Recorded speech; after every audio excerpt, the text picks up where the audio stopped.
আসসালামু আলাইকুম এভরিওয়ান, আপনারা কেমন আছেন? আপনাদেরকে ওয়েলকাম ফুটবল কমিউনিটিতে। আজকে এটা আমার চ্যানেলের সেকেন্ড ভিডিও।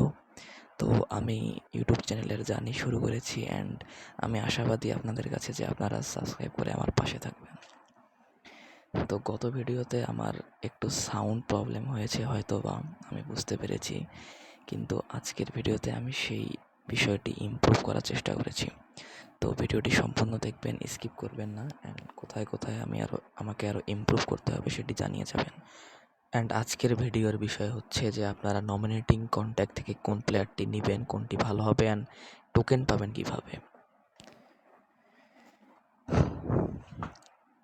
তো আসেন, তো নমিনেটিং কন্ট্যাক্ট বক্সের 6টি প্লেয়ারের মধ্যে আমি শুরুতেই রুদ্রির কার্ডটিকে নিয়ে আলোচনা করতে চাই।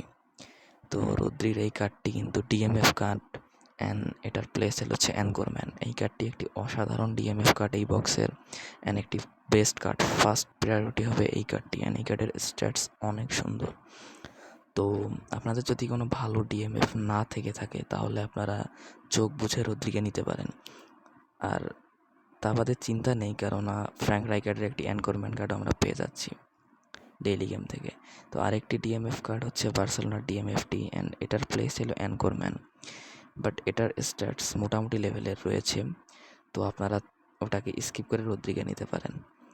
আর মিলিটাওয়ের কথায় যদি আমরা আসি, মিলিটাওয়ের কার্ডটি কিন্তু বিল্ড আপ সিভি এইটার স্ট্যাটস অ্যাভারেজ রয়েছে।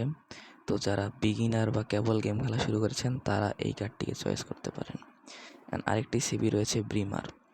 তো আপনার যদি সেন্টার ব্যাক নিতে চান তাহলে ব্রিমারকে স্কিপ করে মিলিটাওকে নেন, বা কালেকশন করতে চাইলে একে নিতে পারেন। আপনাদের কাছে যদি কোনো সেকেন্ড স্ট্রাইকার ভালো না থেকে থাকে, বা আপনাদের কাছে আছে সেকেন্ড স্ট্রাইকারের একটা ব্যাক আপ চাচ্ছেন, তাহলে সেক্ষেত্রে আপনারা পাওলো দিবালাকে নিতে পারেন। এই কার্ডটি ক্রিয়েটিভ প্লেমেকার এটার স্ট্যাটসও অনেক সুন্দর। আপনারা যদি ট্রেনিং করান তাহলে এটার স্ট্যাটস আরও বেড়ে যাবে। এখন আসেন আপনারা কাকে কাকে নেবেন। যদি আপনার কাছে ভালো ডিএমএফ না থাকে অবশ্যই রদ্রি চয়েস ফার্স্ট। ভালো সিভি না থাকলে মিলিটাও বিগিনার হিসেবে, পাওলো দিবালাকে আপনারা একজন সেকেন্ড স্ট্রাইকার ব্যাকআপ হিসেবে নিতে পারেন। আর ব্রিমারকে চাইলে আপনারা কালেকশন হিসেবে নিতে পারেন, কিন্তু লেফট ব্যাকটাকে আপনাদের কারোরই নেওয়ার দরকার নেই। এবার আসেন আপনারা কীভাবে টোকেনটি নেবেন। তো ম্যাচে গিয়ে প্রথমে ইভেন্টস অপশনে যাবেন। ইভেন্ট অপশনে গিয়ে আপনারা ইভেন্ট ভার্সেস এআই অপশনটিতে যাবেন। সেখানে গিয়ে আপনারা শুরুতেই দেখতে পাবেন স্টার্টার। এই ক্যাম্পেইনটিতে আপনারা প্রবেশ করবেন। এইখানে প্রবেশ করলে আপনারা সামনে যে জিনিসটি আসবে এখানে কিন্তু আপনারা পেয়ে যাবেন, সেই সাথে 50 কয়েনও পাচ্ছেন। তো আজ এ পর্যন্তই ভিডিও। সবাই ভালো থাকবেন, সুস্থ থাকবেন। আসসালামু আলাইকুম। সবাইকে সাবস্ক্রাইব করে যাবেন।